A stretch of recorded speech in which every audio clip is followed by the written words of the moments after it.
Art. 61. Em qualquer fase do processo, o juiz, se reconhecer extinta a punibilidade, deverá declará-lo de ofício. Parágrafo único. No caso de requerimento do Ministério Público, do querelante ou do réu, o juiz mandará autuá-lo em apartado, ouvirá a parte contrária e, se o julgar conveniente, concederá o prazo de 5 dias para a prova, proferindo a decisão dentro de 5 dias ou reservando-se para apreciar a matéria na sentença final. Art. 62. No caso de morte do acusado, o juiz somente à vista da certidão de óbito, e depois de ouvido o Ministério Público, declarará extinta a punibilidade. Título 4. Da ação civil. Art. 63. Transitada em julgado a sentença condenatória, poderão promover-lhe a execução no juízo cível, para o efeito da reparação do dano, o ofendido, seu representante legal ou seus herdeiros. Parágrafo único. Transitada em julgado a sentença condenatória, a execução poderá ser efetuada pelo valor fixado nos termos do inciso 4 do caput do artigo 387 deste Código, sem prejuízo da liquidação, para a apuração do dano efetivamente sofrido, incluído pela Lei nº 11.719, de 2008. Art. 64. Sem prejuízo do disposto no artigo anterior, a ação para ressarcimento do dano poderá ser proposta no juízo cível, contra o autor do crime e, se for caso, contra o responsável civil. Vide Lei nº 5.970, de 1973. Parágrafo único.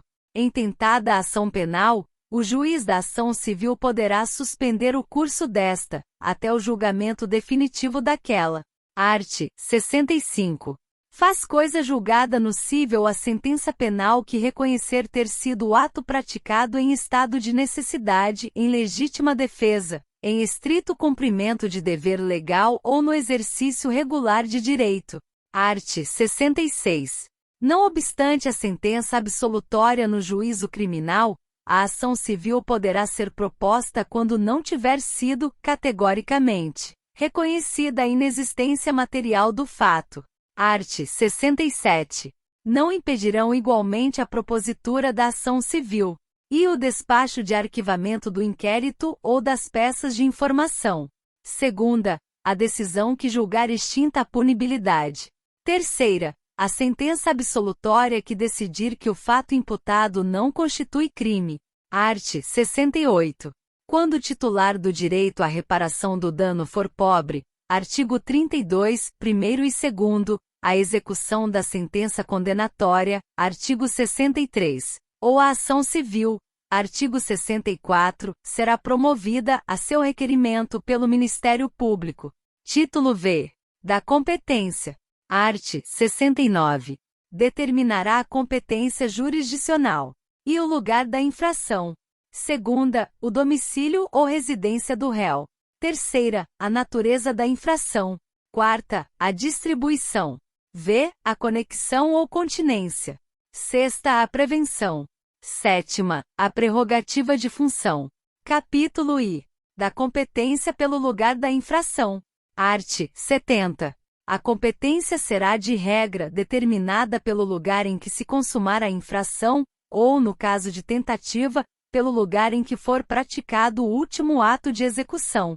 Primeiro, se iniciada a execução no território nacional, a infração se consumar fora dele, a competência será determinada pelo lugar em que tiver sido praticado, no Brasil, o último ato de execução. Segundo, quando o último ato de execução for praticado fora do território nacional, será competente o juiz do lugar em que o crime, embora parcialmente, tenha produzido ou devia produzir seu resultado.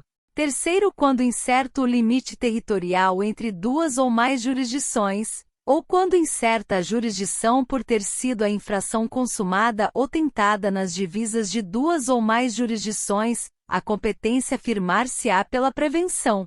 Quarto, nos crimes previstos no artigo 171 do Decreto-Lei nº 2848, de 7 de dezembro de 1940, Código Penal, quando praticados mediante depósito, mediante emissão de cheques sem suficiente provisão de fundos em poder do sacado ou com o pagamento frustrado ou mediante transferência de valores, a competência será definida pelo local do domicílio da vítima, e em caso de pluralidade de vítimas, a competência firmar-se-á pela prevenção, incluído pela Lei nº 14.155, de 2021.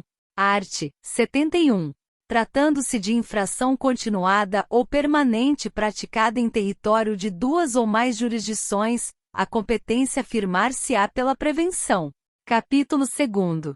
Da competência pelo domicílio ou residência do réu. Art. 72. Não sendo conhecido o lugar da infração, a competência regular-se-á pelo domicílio ou residência do réu. Primeiro, se o réu tiver mais de uma residência, a competência firmar-se-á pela prevenção. Segundo, se o réu não tiver residência certa ou for ignorado seu paradeiro, será competente o juiz que primeiro tomar conhecimento do fato. Art. 73. Nos casos de exclusiva ação privada, o querelante poderá preferir o foro de domicílio ou da residência do réu, ainda quando conhecido o lugar da infração. Capítulo 3º. Da competência pela natureza da infração. Art. 74. A competência pela natureza da infração será regulada pelas leis de organização judiciária, salvo a competência privativa do tribunal do júri. Primeiro compete ao tribunal do júri o julgamento dos crimes previstos nos arts. 121, primeiro e segundo, 122, parágrafo único, 123, 124, 125, 126 e 127 do Código Penal, consumados ou tentados. Redação dada pela Lei nº 263, de 23 de fevereiro de 1948. Segundo, se iniciado o processo perante um juiz, houver desclassificação para infração da competência de outro, a este será remetido o processo, salvo se mais graduada for a jurisdição do primeiro, que em tal caso terá sua competência prorrogada. Terceiro, se o juiz da pronúncia desclassificar a infração para outra atribuída à competência de juiz singular, observar-se-á o disposto no artigo 410, mas, se a desclassificação for feita pelo próprio tribunal do júri, a seu presidente caberá proferir a sentença. Artigo 492, segundo. Capítulo 3º. Das incompatibilidades e impedimentos. Art. 112. O juiz, o órgão do Ministério Público, os serventuários ou funcionários de justiça e os peritos ou intérpretes abster-se-ão de servir no processo, quando houver incompatibilidade ou impedimento legal, que declararão nos autos. Se não se der a abstenção, a incompatibilidade ou impedimento poderá ser arguido pelas partes, seguindo-se o processo estabelecido para a exceção de suspeição. Capítulo 6. Das medidas assecuratórias. Art. 125. Caberá o sequestro dos bens imóveis, adquiridos pelo indiciado com os proventos da infração, ainda que já tenham sido transferidos a terceiro. Art. 126. Para a decretação do sequestro, bastará a existência de indícios veementes da proveniência ilícita dos bens. Art. 127. O juiz de ofício, a requerimento do Ministério Público ou do ofendido, ou mediante representação da autoridade policial, poderá ordenar o sequestro, em qualquer fase do processo ou ainda antes de oferecida a denúncia ou queixa. Art. 128. Realizado o sequestro, o juiz ordenará a sua inscrição no registro de imóveis. Art. 129. O sequestro autuar-se-á em apartado e admitirá embargos de terceiro. Art. 130. O sequestro poderá ainda ser embargado, e pelo acusado, sob o fundamento de não terem os bens sido adquiridos com os proventos da infração. Segunda, pelo terceiro a quem houverem os bens sido transferidos a título oneroso, sob o fundamento de tê-los adquirido de boa-fé. Parágrafo único. Não poderá ser pronunciada decisão nesses embargos antes de passar em julgado a sentença condenatória. Art. 131. o sequestro será levantado. E se a ação penal não for intentada no prazo de 60 dias, contado da data em que ficar concluída a diligência. Segunda, se o terceiro, a quem tiverem sido transferidos os bens, prestar caução que assegure a aplicação do disposto no artigo 74, segunda b, segunda parte, do Código Penal. Terceira, se for julgada extinta a punibilidade ou absolvido o réu por sentença transitada em julgado. Art. 156. A prova da alegação incumbirá a quem a fizer, sendo, porém, facultado ao juiz de ofício, redação dada pela Lei nº 11.690, de 2008, e ordenar, mesmo antes de iniciada a ação penal, a produção antecipada de provas consideradas urgentes e relevantes, observando a necessidade, adequação e proporcionalidade da medida, incluído pela Lei nº 11.690, de 2008. Segunda, determinar no curso da instrução, ou antes de proferir sentença, a realização de diligências para dirimir dúvidas sobre ponto relevante, incluído pela Lei nº 11.690, de 2008. Capítulo 3º. Do interrogatório do acusado. Art. 185. O acusado que comparecer perante a autoridade judiciária, no curso do processo penal, será qualificado e interrogado na presença de seu defensor, constituído ou nomeado. Redação dada pela Lei nº 10.792, de 1°.12.2003. Primeiro, o interrogatório do réu preso será realizado, em sala própria, no estabelecimento em que estiver recolhido, desde que estejam garantidas a segurança do juiz, do membro do Ministério Público e dos auxiliares, bem como a presença do defensor e a publicidade do ato. Redação dada pela Lei nº 11.900, de 2009. Segundo, excepcionalmente, o juiz, por decisão fundamentada de ofício ou a requerimento das partes, poderá realizar o interrogatório do réu preso por sistema de videoconferência ou outro recurso tecnológico de transmissão de sons e imagens em tempo real, desde que a medida seja necessária para atender a uma das seguintes finalidades. Redação dada pela Lei nº 11.900, de 2009.